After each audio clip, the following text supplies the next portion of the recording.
TCC hoje, que é a modelagem numérica de união de materiais dissimilares através de reeditagem por injeção baseada em energia friccional, também chamado de FSJ, do professor orientador, do professor Mazafera. Então, falando um pouco sobre o conteúdo da minha apresentação, eu vou mostrar para vocês hoje a minha motivação para fazer esse trabalho, os objetivos, a metodologia que eu utilizei, assim como o desenvolvimento que foi utilizado, como foi feito esse trabalho, e também falar um pouco sobre os resultados e as conclusões que eu cheguei. Então, falando sobre a minha motivação, o que mais motivou esse trabalho foi basicamente a redução de peso focado na indústria do transporte, seja ela automotiva, naval, aeroespacial. Por quê? Pensando na parte de ambientamento correto, a ideia de reduzir peso dos meios de transporte é reduzir as emissões de CO2. Para isso, obviamente, tem que utilizar uma seleção de materiais mais leves e utilizar também muito mais estruturas híbridas, misturar muito mais metal com plástico. Como dá para ver aqui nas duas imagens, o Fusca em 1972 e o Fusca em 2012, ele utiliza em 2012 muito mais plástico, muito mais estruturas que se misturam metal com plástico e outros diversos tipos com propriedades diferentes. Então, outra motivação, além desse crescimento no uso de materiais similares, é o desafio de unir materiais similares. Porque antigamente se usava apenas cola, mas o tempo de cura é muito demorado. Então, hoje estão surgindo novas técnicas de soldagem, de união, que possam realizar essa união. E, claro, além disso, também a utilização dessas técnicas como um aprendizado, né, que é algo que a gente não vê como na faculdade normalmente. Então, fazendo um exemplo para vocês, com 10% da redução de peso no veículo, a gente chega a economizar de 5 a 7% de combustível. Isso reduz as nossas emissões, o que gera uma economia de R$ 28 aproximadamente por quilo reduzido.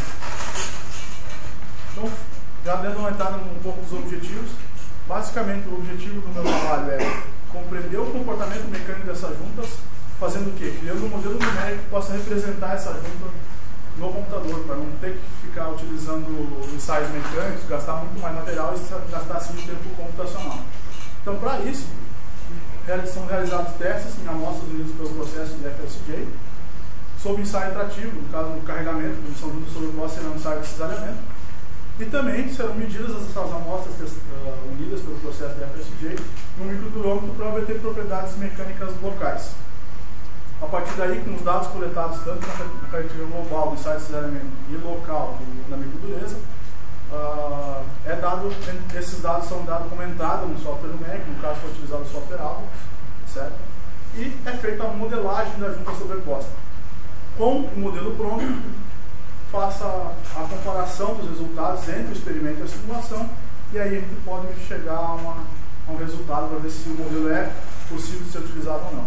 Então, falando um pouco sobre a tecnologia, basicamente o funcionamento do FSJ é uma placa metálica, como vocês podem ver aqui, com um chanfro e uma placa polimérica com um pino polimérico. Esse pino pode ser injetado, pode ser usinado. No caso aqui foi usado placas usinadas, hoje já está sendo injetado, não sei se vocês querem ver. Aqui tem dois tipos de ferramentas, a que eu usei foi essa da placa dummy. Então, basicamente é feito o posicionamento desse chanfro no pino, como dá para ver aqui, dentro desse chanfro, que posiciona essa ferramenta acima do pino. Então, a primeira etapa é a aproximação da ferramenta. Essa ferramenta inicia a sua rotação e se aproxima do pino polimérico. A partir dessa aproximação, entra então a etapa de fricção. Ou seja, o pino da ferramenta toca o pino polimérico, começa a derreter esse pino, começa a amolecer esse plástico, certo? E a partir daí, depois desse amolecimento gerado pela fricção, entra-se a etapa de forjamento, ou seja, para-se de rotacionar a ferramenta e apenas aplica uma pressão axial para fazer a conformação dessa junta. E a quarta etapa é basicamente a consolidação da junta, onde a ferramenta se retrai e a junta está pronta, como vocês podem ver aí. Nesse caso, foi utilizado duas ferramentas. A ferramenta que eu utilizei para o meu trabalho é aquela da placa maior. Então, falando um pouco da metodologia que eu utilizei para esse trabalho, basicamente eu iniciei com uma revisão bibliográfica sobre processos de união e processos de união de materiais dissimilares.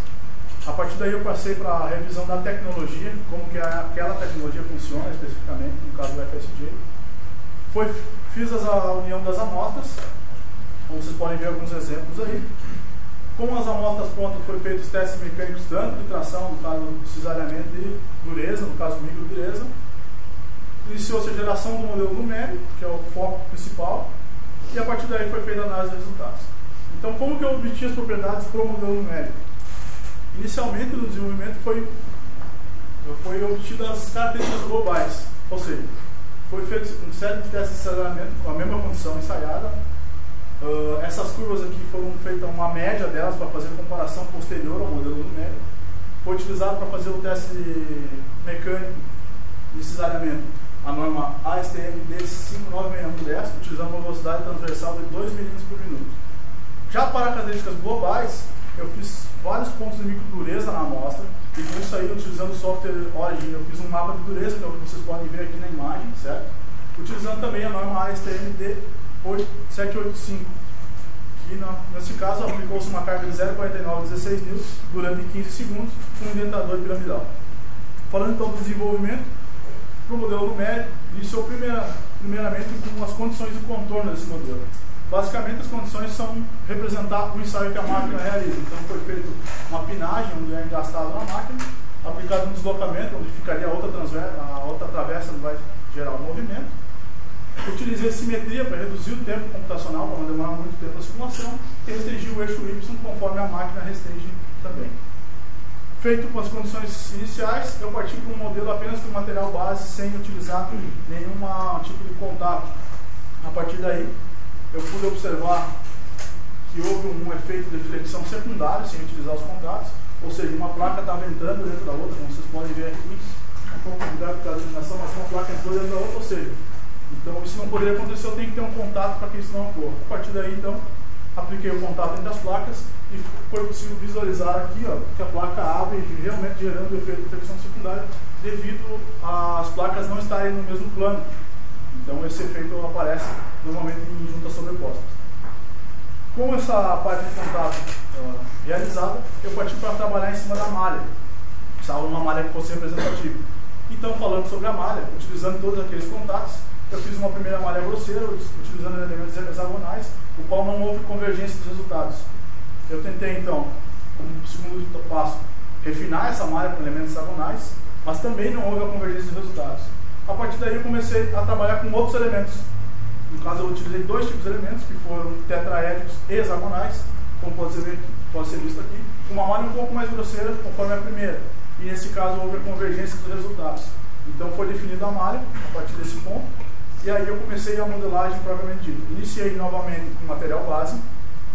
Então, apliquei material base para o metal e para o polímero, que no caso o polímero utilizado é o polietramida e o metal alumínio 6082, e comparei basicamente a distribuição de tensão internamente ao plástico, que é o foco da simulação, com o que acontecia na prática. Então, analisando a distribuição de tensão apenas utilizando o material base com o que eu tinha de resultado mecânico, no caso a falha que ocorria no meu modelo, como pode ser visto aqui, eu tenho uma concentração de tensão no pé desse pino, conforme o início da junta aqui, e como pode ser visto aqui na máquina, certo? Onde gera o rompimento. E também eu tenho uma concentração aqui na cabeça do rebite, no caso, onde também houve o rompimento da amostra. Então, mostrando que o modelo estava de acordo, eu parti para definir a microestrutura, parti para uma definição microestrutural. Utilizando o mapa de dureza que eu falei anteriormente, eu defini 3 zonas. A primeira zona é uma zona termomecanicamente afetada, que é onde a fricção geralmente amolece o material e modifica o material. Uma zona afetada pelo calor e uma zona de material base. Utilizando a relação de Taylor, que nos diz que a tensão elástica é aproximadamente a dureza dividido por 3, isso aplicado a plásticos, eu defini a tensão elástica para as 3 zonas. No caso do modelo numérico, eu fiz a porcentagem disso, trabalhei em cima das porcentagens do material base, certo? Apliquei isso ao modelo numérico e fiz a simulação, então, com as zonas discretizadas. Comparando, então, as zonas discretizadas, possível ver uma melhor distribuição de tensão internamente a junta. Fiz a comparação com o meu modelo de material base e, realmente, a junta ficou melhor distribuída. E comparando com a minha falha daquela macrografia mostrada anteriormente, a distribuição realmente mostra uma tendência de rompimento aqui, como aconteceu na junta, e mesma coisa na cabeça do rebite, certo? Então, com a análise visual da falha e do meu modelo sendo coerentes, parti então para a comparação dos resultados. Comparei a curva força de deslocamento, a média dos ensaios mecânicos com o resultado da simulação. A partir daí aqui, pode-se perceber o quê? Essa diferença inicial ocorria devido ao deslizamento inicial da amostra do ensaio mecânico. Ou seja, todas as amostras, devido por causa do plástico, na hora de fazer o fechamento do gano, ele ocorria esse deslizamento inicial. E a diferença final também era esperada devido à não utilização do critério de dano, ou seja, aqui iniciava a ruptura da minha junta. E como o modelo numérico não estava considerando dano, ele não considerava que o modelo ia romper nesse ponto, certo? A curva fitou bem, claro, com essas duas diferenças que eu falei, então chegando à conclusão, né, que o trabalho, o modelo criado, ele é capaz de representar a condição ensaiada, obviamente sem considerar o dano, que a discretização utilizando a microdureza como um método de obtenção de propriedades locais, ela foi efetiva, e que a divergência a 1,2 milímetros era esperada devido à não utilização do dano. Então, como trabalho futuro, né, pode-se utilizar esse modelo e aplicar um critério de dano nele, e também pode-se comparar esse modelo utilizando outros ensaios mecânicos, por exemplo, o arrancamento, que seria fazer as duas placas puxadas para arrebentar o rebite, no caso. Eu gostaria então de finalizar minha apresentação. Obrigado a todos, gostaria de agradecer ao orientador Mazaferro pelo suporte, a Natália Conchakova, que foi uma mulher que me suportou para aprender a trabalhar com simulação de polímeros, que para mim era algo inovador, Jorge dos Santos e Sérgio Amâncio por terem aberto a porta do laboratório deles para poder fazer os ensaios. Obrigado.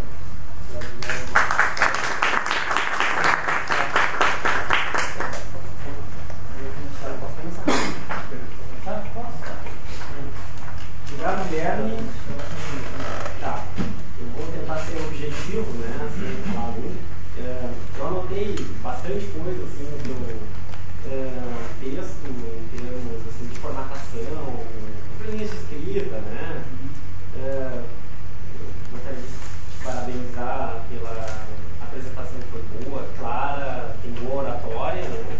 Expôs muito bem as motivações, o trabalho em si é interessante, dentro da ideia da inovação, plástico de engenharia também, eu sou meio amante da área, assim, polímeros, ficou legal, tá? Mas vamos lá, agora eu vou encher o saco um pouquinho. Eu anotei 7 coisas aqui que eu percebi, por exemplo, alguns probleminhas de formatação, que ora um parágrafo está maior, ora o parágrafo está menor, parece que não tem sincronia de tamanho, nem as imagens, ora ela passa do tamanho, assim, ora ela está... Tá? Então, mas eu anotei em cima aqui, bem tranquilo, tá? Sabe o tab, aquele espaço que tem que dar nesse parágrafo? Hora não dá, hora não dá, hora dá pequeno, hora dá grande, tá sem padrão, né? E eu percebi que tu gosta de engolir umas palavrinhas, né? Eu vou te dar um exemplo aqui. É a pressa, né? É a correria. O cara troca em última hora. Tá? Por exemplo aqui, página 5, lá embaixo. Baseando-se processo de solda. No processo de solda. Tá. Assim tem vários que subiram. Na figura 5, possível visualizar. É possível visualizar. E assim vai, né? Probleminha desse tipo aí. Outra coisa que eu percebi, um ou dois momentos, acho que foram 2 momentos, eu vi que tu entra de sola num conceito sem preparar o leitor. Exemplo. No resumo, tu já usa a sigla FICJ, né? Demorei um pouquinho para entender, peraí, aqui está falando depois eu achei não, claro. Imagina um leitor que nunca viu esse termo, para ele isso vai ser muita novidade, né? De repente, no resumo ele já encontra a sigla sempre preparado ela, né? Sem ter dito que esse FICJ significa frito, aquele nome todo, né? Tem um certo cuidado com isso, né? Bom, teve a figura 8, da página 8, apareceu lá a figura 8 sem ter sido chamada no texto. Eu percebi que vários cometem esse problema. Tá. Talvez eu possa ter passado a versão antes da revisão, então tem que verificar porque eu passei para T1, no caso. Mas eu posso checar, porque isso é uma coisa que eu tinha discutido com o Mara, falando, eu já tinha pego esses pontos, mas pode ser isso aí. Acontece. Na versão que eu tenho, que é preto e branco, né? Sim. Eu não consegui identificar zonas ali da página 8. Tem uma. Agora sim, no colorido a gente consegue identificar bem, né? Sim. Eu não sei se não seria, talvez, né, como sugestão interessante, variar mais os tons. Das zonas para que no preto e branco mesmo o cara já distinga, porque no meu aqui é impossível. É como. Eu tenho um baile aqui. O que eu utilizei como base, eu utilizei as cores do Orange, então vai ser parecido com o que eu tinha na natureza, eu usei mesmo na discretização. Não, tranquilo. Tá, estou quase acabou. Falta duas. Eu tenho a impressão que tu não chamou o apêndice no texto, nem nos anexos. Aí aparece lá uma patente no final, ok, eu vi que é uma patente do processo e tal, mas não chama ela no texto, eu acho que teria que ter um link porque fica meio sem conexão, né? O cara tá lendo o texto aí no final vai olhar os anexos e tem uma patente, peraí, por que essa patente? Qual é o sentido dela? Não custa chamar ela em algum momento ali dentro do, né? Tem uma patente, sei lá, né? O anexo também tem um desenho bem bonito lá, mas eu acho que não chamou, né? Não, essa aí não foi chamada. Tá, falta uma. Das referências. 47 referências. Tu indicou as 47 referências? Não, foi muita coisa que eu utilizei. Tu só leu? Não referenciei. Foi o que me baseou para fazer o modelo, eu tive que utilizar, mas não foi referenciado todos no texto. Até onde eu sei vai só aquilo que está referenciado. Só está referenciado. E o romance Romeu e Julieta me inspirou. Mas eu não vou botar aqui, né? Tá? Não, mas é isso aí. Tá de parabéns, tá? Pode olhar lá. Passa então.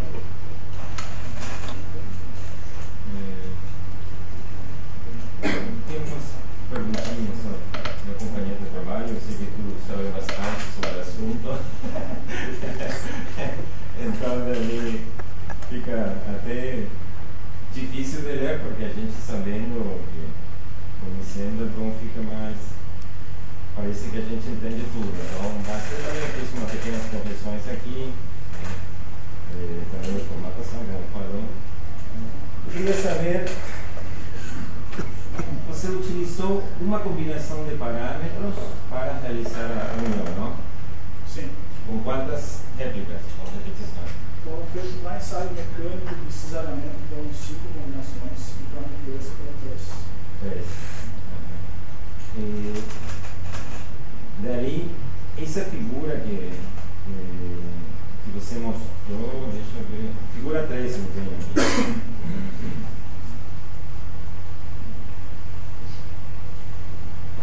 Eu acredito que faltou explicar um pouco mais essa figura onde tem essa da simulação e do faltou explicar, claro, eu posso deduzir de que foi no plástico, no polímero, não? Mas ali, obviamente, que se tu acompanha, mas faltou explicar de que a fratura foi feita no polímero, entende? Olhando se entende. Não, é explicar um pouco assim, porque só isso mesmo. Daí, uma coisa para mim é engraçada, não sou da área de simulação, não? O resultado das solicitações obtidas no modelo numérico completamente alimentado. Está certo isso? É que no caso, completamente alimentado seria com todas as propriedades estruturais, né? A definição estrutural. Mas isso é o termo que ficou meio engraçado, né?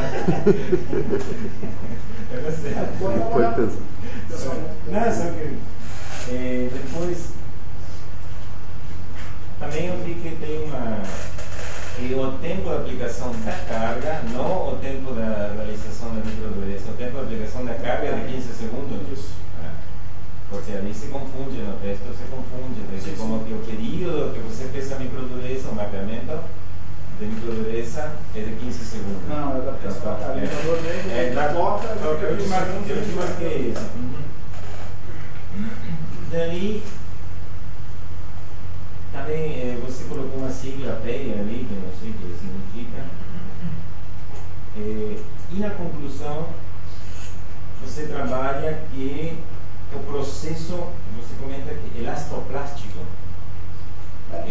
No caso, o modelo que eu utilizei foi elastoplástico, né? Foi a propriedades elásticas e plásticas do material. Por isso que eu estou me Mas pela curva que você mostrou ali,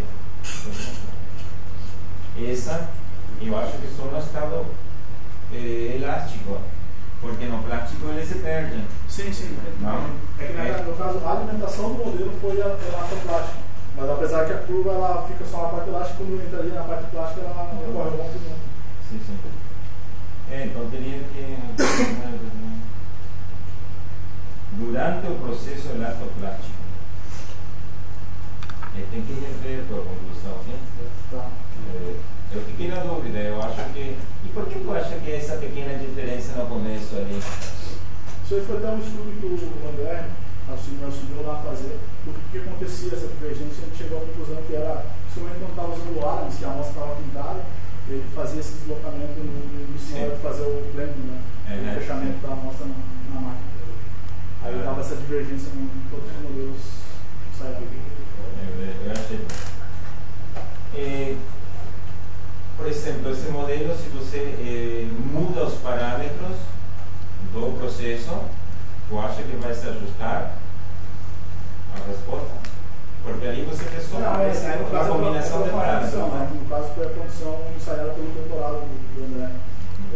Eu acredito que ele não vá ser o mesmo modelo, mas, por exemplo, em vez de tu fazer uma série de ensaios, com uma amostra, por exemplo, de impureza, que é a definição estrutural, tu já conseguiria ter um modelo que representasse a nova condição.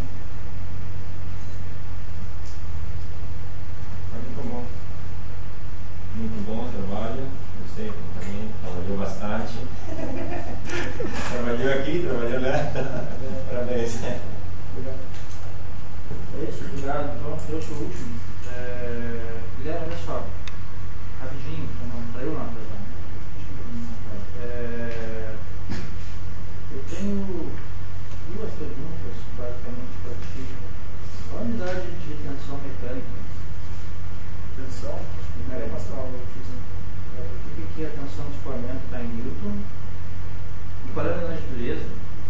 Dureza a gente utilizou, eu utilizei no caso de megapascal também, mas a dureza era em milímetros, só que o software convertia já para megapascal. Então, cuidado, porque aqui tem tensão de escoamento em Newton, dureza em megapascal, e aí o Y aquele daria Newton por megapascal, daria metro quadrado, é isso? Tu diz da forma da correlação de tempo? Isso, cuidado com essas unidades aqui. Sim. A própria. Como eu obtive a dureza em megapascal pelo próprio software, e o livro que eu utilizei essa dureza em megapascal. Tem que explicar, esclarecer. Ele converte no caso. Então toma muito cuidado com isso aí. Sim. Tá bem errado. Para não ficar errado no caso Tá, e uma observação sobre o teu modelo só, que é a parte que eu tenho mais condição de enxergar, é o seguinte, esse teu gráfico me sugere, o modelo também sugere, que a tua análise, toda ela, não tem, assim, a proposta é usar esse modelo para validar a junta soldada. Tá? Só que aquilo no efeito local, e pelo que eu entendi, isso é um gráfico de deslocamento por força, do corpo inteiro, de todo o corpo de prova, é isso? Também, mas ao mesmo tempo eu também utilizei esse ingredientes para medir localmente. Tá, mas isso é o quê? Esse aqui é do todo corpo de prova. Mas a resposta que eu peguei do modelo numérico também é o todo corpo de prova. Não, tá. Isso aqui é deslocamento por força, não é tensão por deformação. Tá? O efeito local onde aconteceu a união seria, para tu conseguir analisar, seria de tensão as tensões que acontecem ali pelas relações de tensão e deformação naquela localização. Tá? Isso aqui para mim é o seguinte: tu tem o corpo de prova aqui inteiro, né, um negócio desse comprimento, de 20 centímetros, tu pega e puxa, então tu tem deslocamento do plástico, tu tem deslocamento do metal, a soma dos deslocamentos é o que a gente está enxergando lá, mas em nenhum momento aquilo espelha o que acontece no ponto onde aconteceu a união. São duas coisas distintas. O que eu estou dizendo é o seguinte: essa análise, até onde eu entendi, não valida o teu modelo experimental. São coisas que, isso aqui, se eu pego qualquer cola um contra o outro, os dois materiais buscam encontrar a mesma coisa, a não ser no ponto em que as duas coisas divergem, que é onde começa o colapso, que é o que acontece no teu local de análise, e as duas coisas são diferentes. A ideia do modelo seria um modelo global, simular. Tudo bem, mas só que a tua conclusão diz que esse modelo valida o que tu fez antes. E o que eu estou enxergando, a não ser que tu me explique melhor, é que esse modelo é uma coisa, as suas conclusões, a tua outra análise é outra. Eu não tenho condição de avaliar se está certo ou não o resto da análise. Eu estou dizendo é que esta análise aqui, pelo que eu entendi, não consegue te mostrar se a tua análise da união que acontece ali, ela é válida ou não. O que eu posso dizer? Eu fiz um modelo também só com material base, certo? Então, se for comparar com o material base, ela não fica como essa curva aqui. Então, a gente falou, o meu resultado esperado é o mesmo. Se eu, como tu falou, se eu não utilizasse a definição multiestrutural internamente da gente, eu não teria o mesmo resultado. A minha curva ficava, se eu não me engano, isso poderia ter sido adicionado. Outra vez que eu entendi, ali acontece uma acomodação logo no início, né? Isso, que na como é que ela volta para cima da outra? Porque aquilo, a princípio, é um primeiro deslocamento e, se eu entendo bem, as coisas deveriam andar paralelas, né? Sim, assim, teve uma acomodação, uma folga. Um escorregamento que acontece inicial, porque a máquina que eu utilizei... Não, eu entendo isso, ok? Sei que acontece. Só que eu imaginaria que daí para frente as coisas andassem paralelas, não sobrepostas. Daqui? Como é que ela... Porque o início é o escorregamento. É que a garra ela tem vários pinos, né, que vão agarrar o metal ou o plástico. No caso do plástico, ele ocorre um deslocamento inicial e depois ele faz esse agarre, porque a garra, com o aumento da força, ela vai fechando. Ok. Aí tu tem um deslocamento diferente, um deslocamento inicial que não é por causa da força, e a partir daí, aí fixa. E aí começa a frente, até onde eu imagino, as coisas deveriam andar. Para solucionar esse problema, eu teria que aumentar a força de clamp inicial. Eu não estou perguntando sobre isso, não tem problema eles andarem paralelo, pode descontar isso depois, ou pode ter outras maneiras. Sim. O que me preocupa é porque voltou a sobrepor uma outra, porque a princípio o deslocamento deveria ser paralelo. Isso foi dos resultados que eu tive pelo ensaio de tração, né, pela força de deslocamento. Então, a gente chegou à conclusão que realmente era por causa do escorregamento, mas eu não sei dizer o porquê que esse fenômeno... Então, cuidado, a tua explicação do escorregamento, ela fica falha se... Tem que, assim, mais uma vez, a questão é compatibilizar. Eu escrevi aqui para ti, tá? Só resumindo. Eu acho que tu precisa, além de ouvir, o Patrício falou outra coisa, também percebeu um certo nível de texto, né? O que eu escrevi aqui, tu tem que compatibilizar o que tu fez de modelo, o que tu fez de experimento e as tuas conclusões. Tá? Então, assim, a explicação do porquê que acontece aquele desvio no início tem alguma coisa que precisa melhorar, ou tu, no mínimo tem que dizer, eu não sei. Porque eu te falei do escorregamento, porque na verdade aqui ele está puxando. Quando ocorre o escorregamento, é esse deslocamento maior aqui, sem o acréscimo da força. Então tem essa queda no gráfico também. Bom, então em algum lugar tem alguma coisa que não está... O escorregamento não iniciou aqui, ele faz o primeiro push, e aí quando começa a aumentar a carga, ele ocorre esse deslocamento, ou seja, ele desloca muito mais do que o então ele voltou um transformador por coincidência.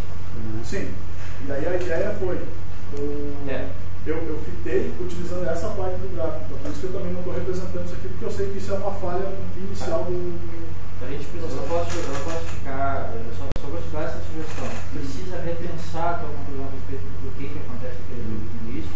Tu precisa repensar a associação desse experimento com o teu modelo, tá? E reestruturar toda a tua linha entre o que tu fez na simulação, o que tu fez nos experimentos e as conclusões que tu pode fazer. Tá? Então essa é a sugestão que eu vou colocar para ti, além das conclusões do cenário. Certo? Então é isso, gente, próximo.